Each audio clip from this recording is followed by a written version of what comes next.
In the epicenter of Compton's chaos, a teenage wordsmith wielded a pen so sharp it cut through police lines and shattered industry ceilings. From writing "Fuck the Police" to launching a $160 million Hollywood empire, this is the story of Ice Cube, the West Coast warlord who redefined hustle. But here's the twist. He walked away from N.W.A at the height of fame. No contracts, no guarantee, just conviction. How did O'Shea Jackson, a kid from South Central with no privileges, no safety net, and no acting experience, build a media kingdom while staying true to his message? Stick around. This blueprint will change how you see success. The Warlord Rises, 1986. Compton was a battlefield. Guns, gangs, and police brutality ruled the streets. But 16-year-old O'Shea Jackson didn't bring weapons. He brought a notebook filled with raw, honest lyrics. His words captured the pain, anger, and reality of life around him. They weren't just rhymes, they were a weapon of truth. Eazy-E recognized that power and brought Cube into the group that would become N.W.A. Together, they created an unstoppable force, challenging the system with fierce, unfiltered music. But while N.W.A.'s fame and fortune exploded,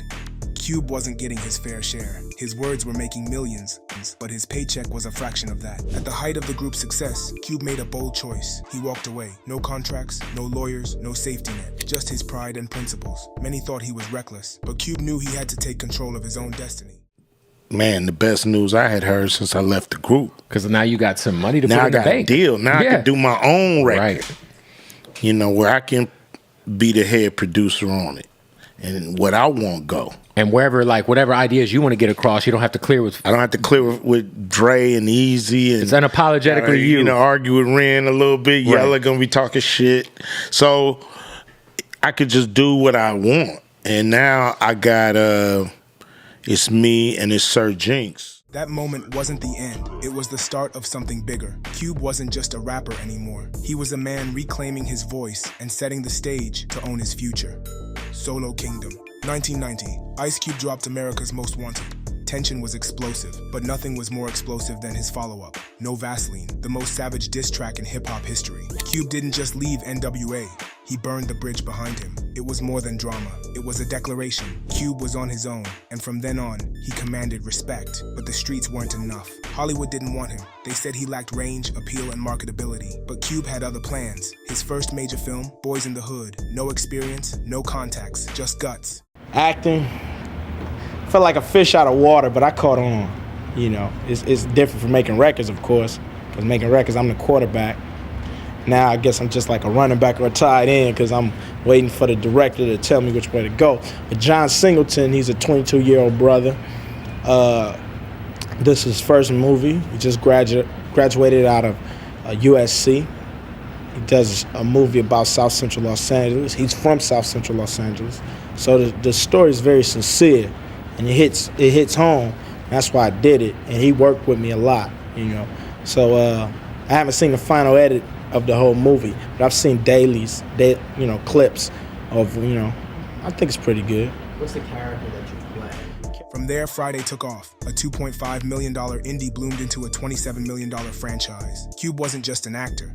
He became a producer. He owned the rights. He built wealth out of his art, movie by movie, brand by brand. With zero middlemen, zero compromises, this is how Cube transformed pseudo-fame into permanent fortune. He turned revenge into revenue, from $2.5 million to over $160 million in net worth, built on a foundation of ownership and control. But what was the secret behind Cube's Hollywood takeover? How did a rapper outsmart an entire industry with no formal training? We'll break it down next. The blueprint.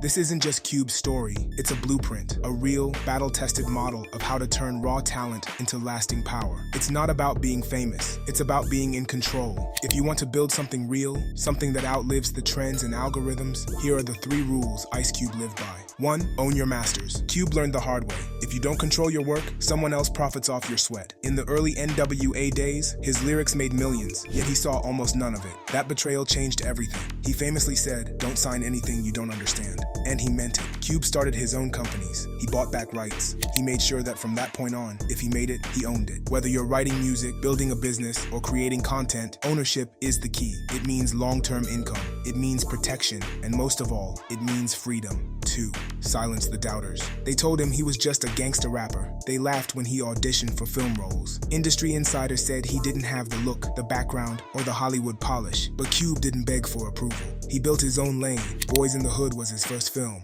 Friday was his first screenplay, and both became cultural landmarks. Cube didn't let criticism break him. He let it sharpen him. Every rejection became a challenge. Every insult became a push forward. When Hollywood shut the door, he built his own studio. That's the difference. Some wait for chances, others create them. 3. Build empires, not just hits. A hit record is exciting.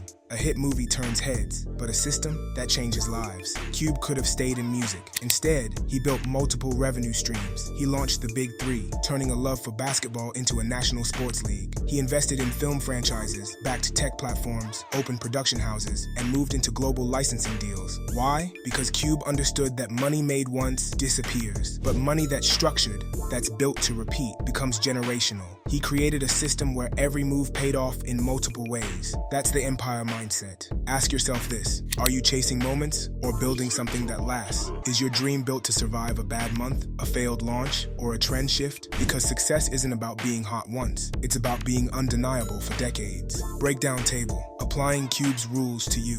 Ice Cube's success wasn't accidental. It was built on 3 core principles, and each one holds a lesson for anyone chasing something bigger. First, own what you create. Early in his career, Cube didn't control his music or his money. He watched others get rich off the words he wrote. That loss lit a fire. From that moment forward, everything he touched, albums, films, production companies, he made sure it was his. If you're building something of your own, don't just create, own it. Whether it's a song, a brand, or a business, control is how you turn talent into legacy. Second, silence the doubters with results. When Cube walked away from N.W.A, they said he was done. When he stepped into Hollywood, they called him a gimmick. But Cube didn't argue. He didn't defend. He executed. Every room that underestimated him, he walked out with more leverage. That's how you respond to doubt, not with noise, but with undeniable proof. Make them respect you by being too consistent to ignore. Third, don't chase moments, build machines. One viral moment can make noise, but a system that builds wealth. Cube didn't just drop records or star in films. He created franchises. He launched Big Three, co-produced hit after hit, and invested in brands that kept paying long after the applause ended. You don't need to go viral. You need to go deep. Build something that feeds you tomorrow,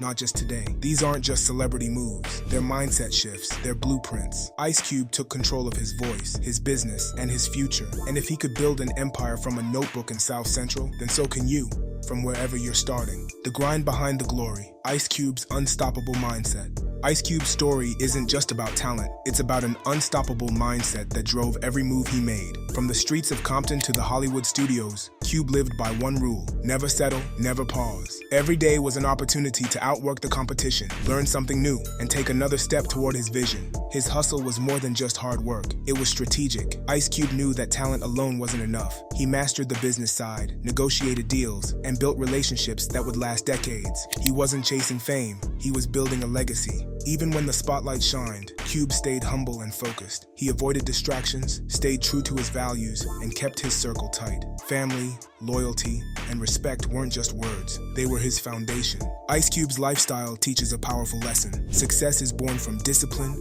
resilience, and owning your journey. It's about waking up every day, ready to grind smarter, push harder, and build not just a career, but an empire. If Ice Cube could go from rapping in a Compton garage to owning a $160 million empire, imagine what you could do when you own your voice, silence your doubters, and build ecosystems instead of just hits. Smash that like and share button if you respect the West Coast warlord's hustle. Also subscribe to the Mansa Musa Mode YouTube channel for more untold stories of titans turned tycoons.